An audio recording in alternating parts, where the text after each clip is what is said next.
300 men against an army that is 100 times larger. No weapons, no supplies, no combat experience.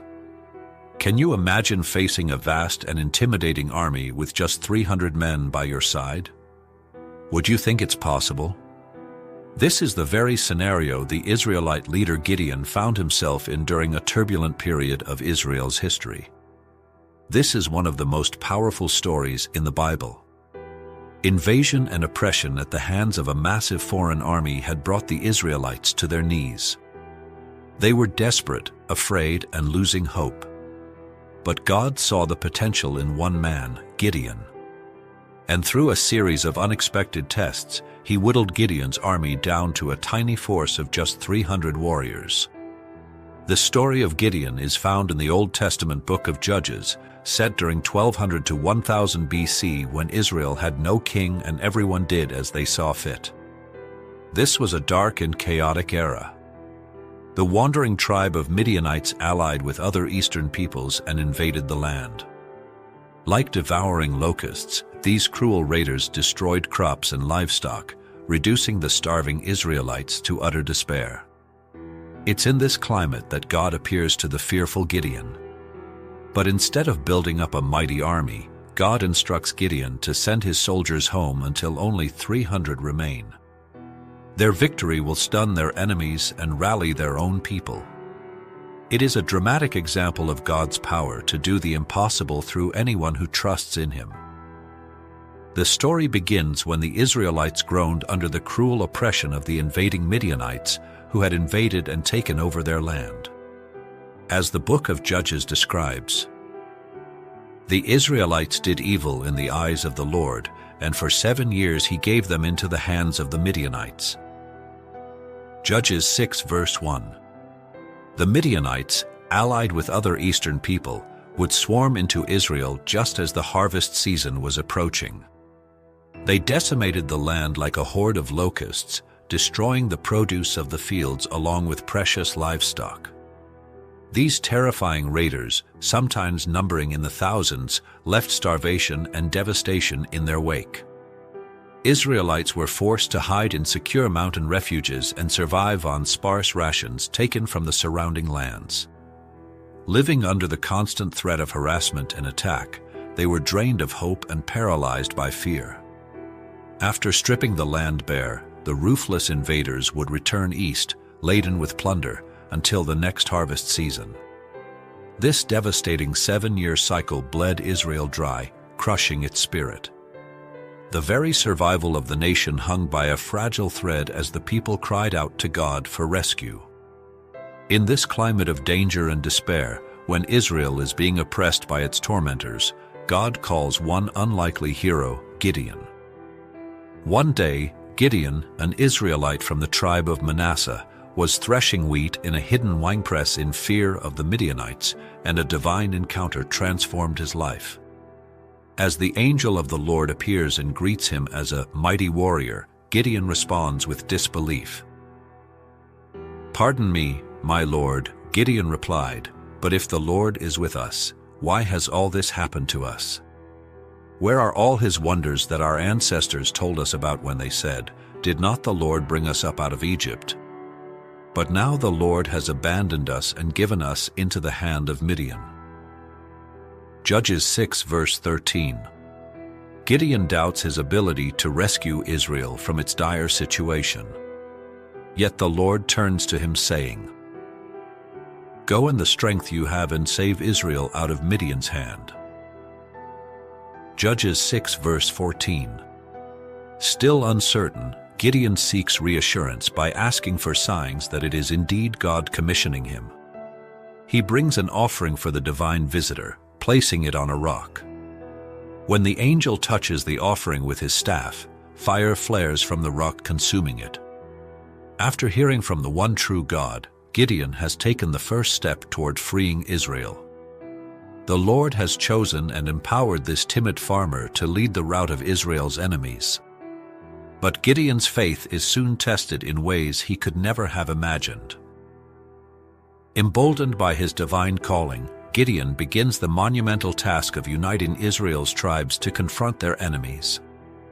God now commands him to show courageous leadership by a daring act, tearing down the altar of Baal standing in his own father's household.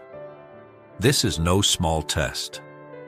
Baal was the Canaanite fertility god whose worship had led Israel astray. For Gideon to destroy his father's altar would ignite rage and retaliation. However, the time had come for a dramatic statement.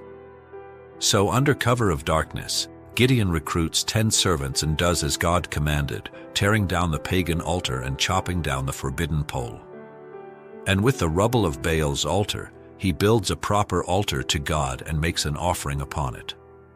The following morning, as the people discover what has transpired, intense anger breaks out. They demand Gideon be executed for this sacrilegious act. But Gideon's father Joash steps forward and delivers an impassioned defense, turning the mob's fury away from his son. Gideon passed the courage test, setting the stage for God's next bold directives that will leave Israel's enemies dumbfounded and the Israelites themselves speechless. Emboldened by surviving the backlash from destroying the altar of Baal, Gideon blows a ram's horn, rallying Israel's tribes to fight their oppressors. An astounding 32,000 warriors gather.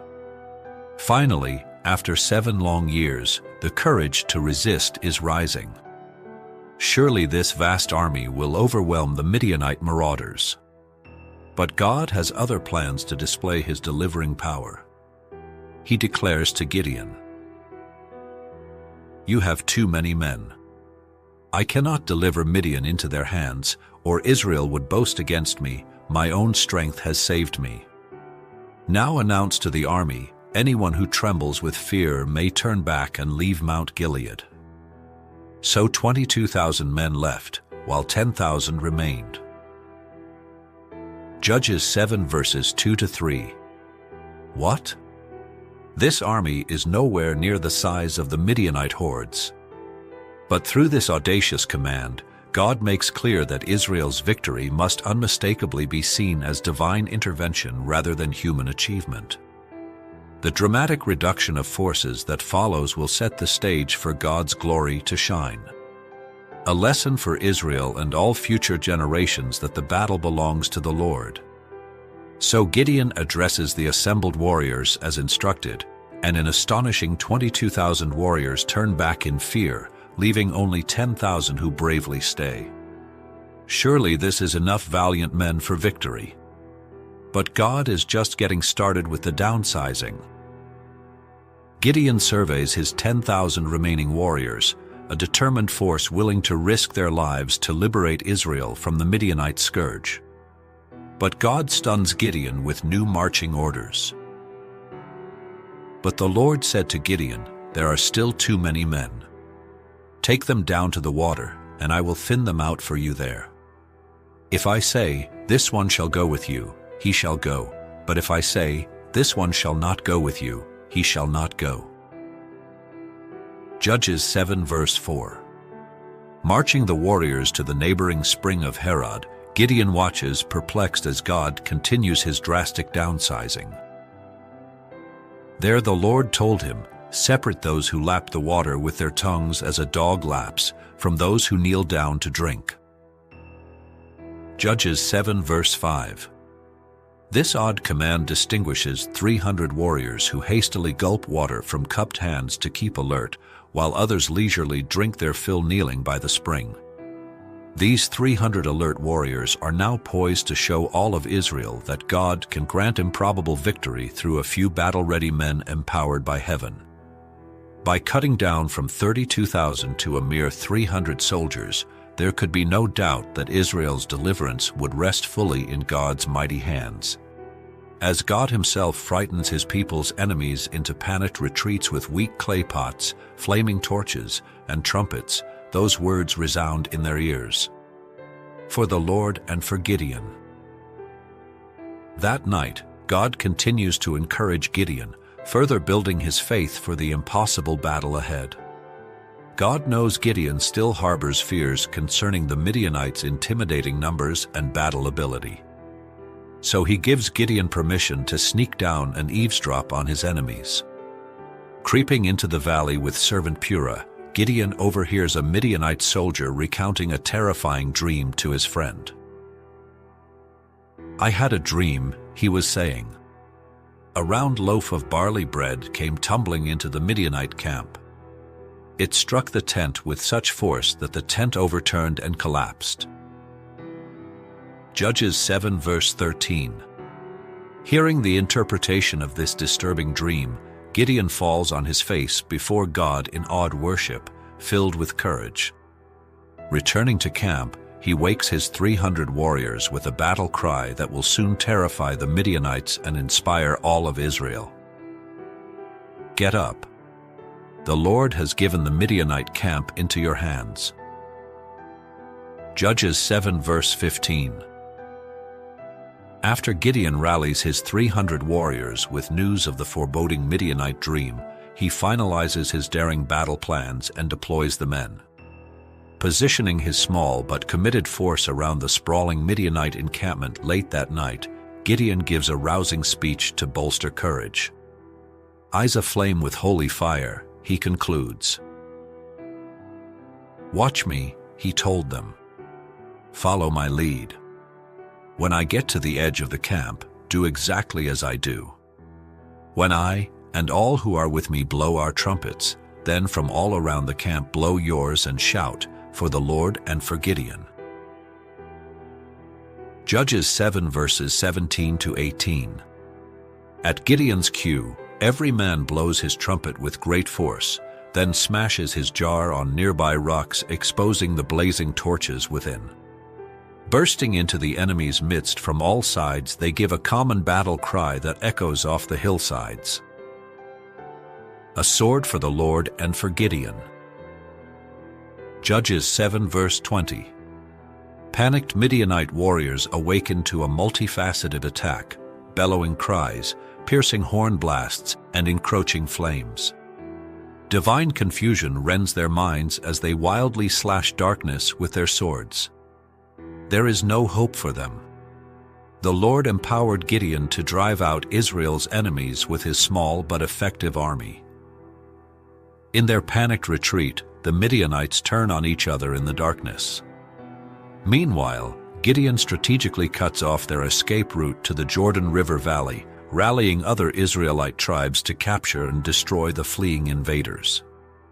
After this stunning victory, the Israelites request Gideon to establish a hereditary dynasty over them, but he refuses, declaring, "I will not rule over you, nor will my son rule over you. The Lord will rule over you." Judges 8 verse 23. Gideon's sacrifice and obedience had broken the grinding 7-year domination of Midian. And though he declined kingship, Gideon's leadership brought 40 years of peace for Israel until his death. The story of Gideon stands as a monument to how God can do remarkable things through anyone willing to trust in him. Starting with 32,000 warriors, Gideon had only 300 men to stand against the Midianites. By winning a victory with these tiny numbers, the Lord clearly demonstrated that divine power trumps human limits. Gideon overcame his doubts and fears to lead his people to freedom. His obedience, courage, and reliance on God provide inspiration for all who feel limited yet called to make a difference. If you enjoyed this video, be sure to give it a thumbs up, share it with fellow history enthusiasts, and subscribe for more content.